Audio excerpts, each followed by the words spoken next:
You did not get a new bill in the mail. No announcement, no fine print, nobody called to warn you. But somewhere between your last grocery run and your most recent car repair, extra money quietly left your household this year.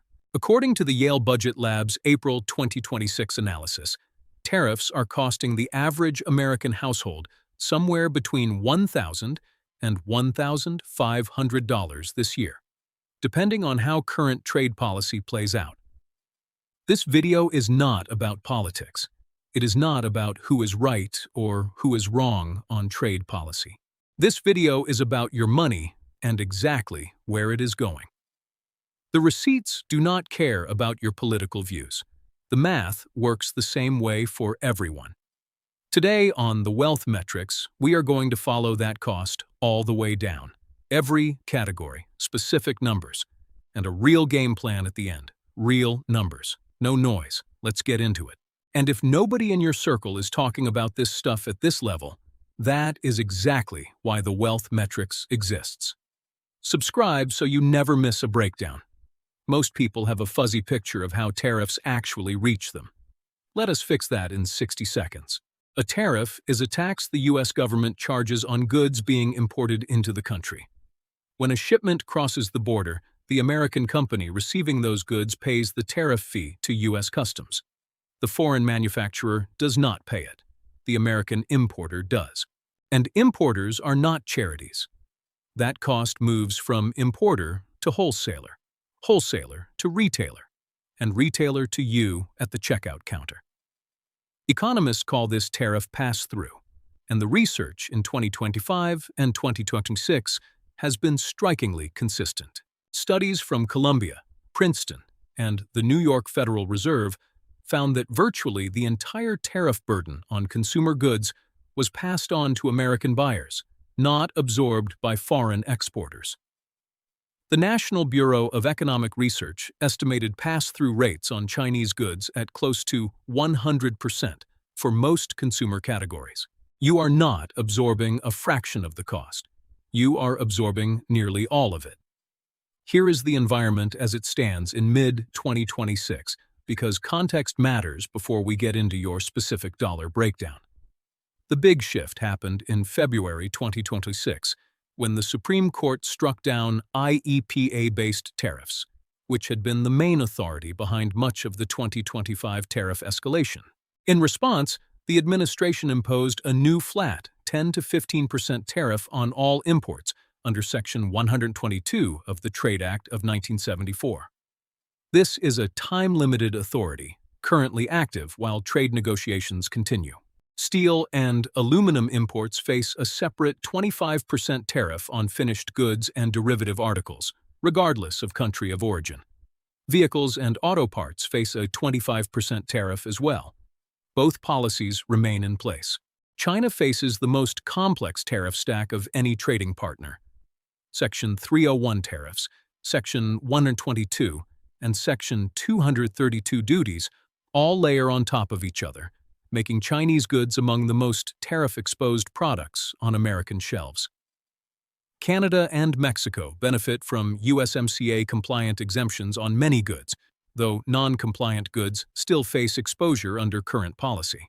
The result is the highest average U.S. effective tariff rate since 1943. And the cost of that lands on American households in ways most people never see clearly labeled. We are walking through 5 categories that Yale Budget Lab, the Tax Foundation, the Peterson Institute, and J.P. Morgan analysts all identify as the biggest household cost drivers. Dollar amounts for each, then the full math. Let us start with the biggest one: vehicles and transportation. This is the single largest tariff cost driver for most American households, and it hits you whether you are buying a car this year or not. The 25% tariff on imported vehicles and parts has collided with an industry that is deeply globalized. Even cars assembled in the U.S. use engines, transmissions, semiconductors, and wiring harnesses that cross multiple international borders before the vehicle rolls off the line. Analysis from the Anderson Economic Group found tariff impact on new vehicle prices ranging from $2,500 on the low end to $15,000 or more on higher-end models. For context on where the market sits right now, the average new vehicle sticker price, what the manufacturer lists as MSRP, has been above $50,000 for 11 consecutive months as of early 2026.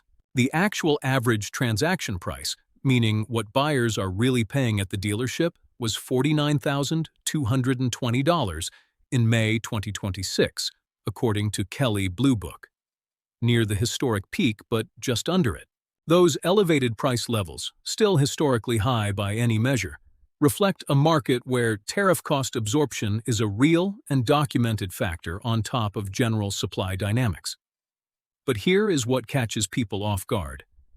If you are not buying a new car, you are still paying.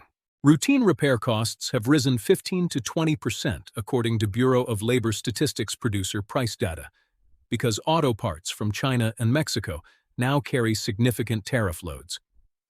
Used car prices have climbed again, too. When new car prices spike, buyers shift to the used market and push those prices up as well. Rental car rates have followed, as fleets are being replaced less frequently due to higher vehicle costs. For the average vehicle-owning household, the transportation category is estimated to be adding $300 to $500 in annual costs in 2026 under the current tariff framework. Next, electronics and technology. Smartphones, laptops, televisions, appliances, gaming consoles, smart home devices. Almost all of them originate in countries now facing significant tariffs. China manufactures approximately 65 to 70% of consumer electronics sold in the United States. With layered tariffs running across most electronics categories, price movement at retail has been noticeable, even if incentives and competition have partially cushioned the blow. A flagship smartphone that retailed at $999 pre-tariff is now commonly priced between $1,100 and $1,200.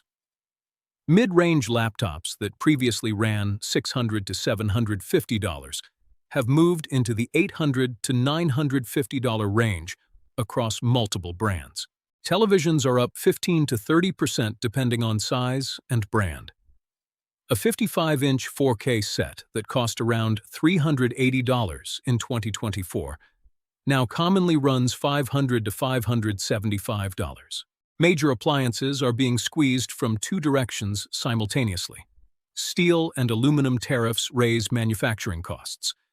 Separate import tariffs add to the landed price of finished goods.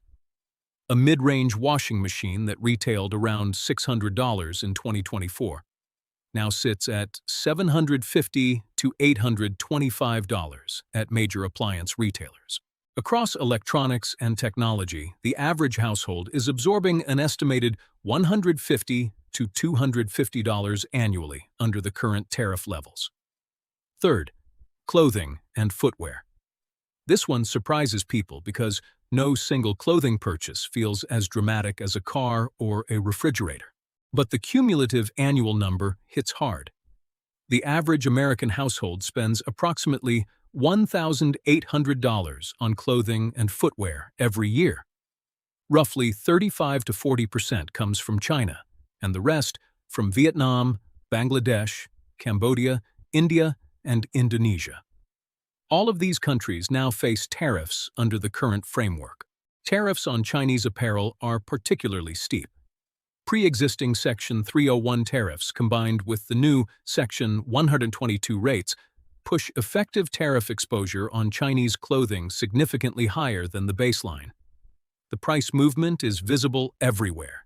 Athletic sneakers that retailed around $60 in 2023 now commonly run $75 to $90. A mid-weight winter jacket that cost $120 has moved to $145 to $170 at many retailers. Children's clothing has been hit especially hard because of high production concentration in tariffed countries, creating an added strain for families with growing kids. Nike, Levi's, Gap, Lululemon, Carter's, and Hanes brands have all disclosed in investor calls and regulatory filings that tariff costs are being passed through to retail prices. These are not small brands quietly absorbing the cost. The clothing and footwear tariff burden on the average household is estimated at $120 to $200 annually under current policy. And this burden is what economists call regressive. It eats a larger share of income for lower and middle-income households than it does for higher earners. Fourth, food and groceries. This is where tariff costs become personal for every household, regardless of income level. Mexico is among the largest sources of U.S. food imports, supplying tomatoes, avocados, peppers, cucumbers, berries, and citrus year-round. USMCA-compliant Mexican goods are currently exempt, but non-compliant categories still face tariff exposure. Canada contributes grain, dairy ingredients, and processed goods. Again, USMCA-compliant goods carry exemptions, but the framework is product-specific and not universal. Seafood is one of the highest pressure points in the entire grocery category. The United States imports over 85% of the seafood it consumes. Shrimp from India, Vietnam, and Ecuador. Salmon from Chile. Canned tuna from Thailand. All of these supply chains now carry tariff costs that did not exist at these levels before 2025. Coffee is being squeezed from two directions. Tariffs on producing countries and broader commodity price pressures have combined to push coffee to some of its highest prices in recent memory. The BLS Consumer Price Index for food at home was running approximately 5 to 6% higher year-over-year in the first quarter of 2026, with tariff effects identified as a contributing factor layered on top of other supply dynamics. Yale Budget Lab attributes roughly $200 to $350 of annual household grocery cost increases specifically to tariff effects in 2026 under current policy. And that estimate does not touch restaurant meals, where ingredient cost increases are flowing through as higher menu prices, smaller portions, or both. Fifth, household goods, furniture, and building materials. The one that catches the most people off guard. Furniture, tools, hardware, cookware, bedding, toys, cleaning products, storage items, outdoor equipment. The majority of these goods are imported, and a very large share originates from China. Tariffs on Chinese manufactured household goods stack across multiple authorities, making the effective tariff exposure on many common household products meaningfully higher than the baseline 10 to 15% rate. Major retailers including IKEA, Wayfair, Home Depot, and Target have each disclosed in earnings filings that tariff costs are being reflected in consumer prices across their product lines. Building materials are under particular pressure from steel and aluminum tariffs. Copper wiring, steel framing, aluminum fixtures, and finished metal products all cost meaningfully more than they did 2 years ago. The cost to complete a mid-range bathroom renovation in 2026 is running 12 to 20% higher than it would have in 2023, according to Contractor Cost Index data. And renters are not immune. Landlords facing higher maintenance and renovation costs frequently pass them through as rent increases, an indirect tariff burden that never appears on any product price tag. Across household goods and building materials, economists estimate the average household is absorbing an additional $100 to $200 annually under current policy. Here is the complete picture on one screen. Transportation and vehicles. $300 to $500 per year. Electronics and technology. $150 to $250. Clothing and footwear. $120 to $200. Food and groceries. $200 to $350. Household goods and building materials, $100 to $200. Add it up, and you land in the range of $870 to $1,500 annually, consistent with the Yale Budget Lab's April 2026 estimate of $1,000 to $1,500 for the average household, depending on whether current tariffs are extended or allowed to expire.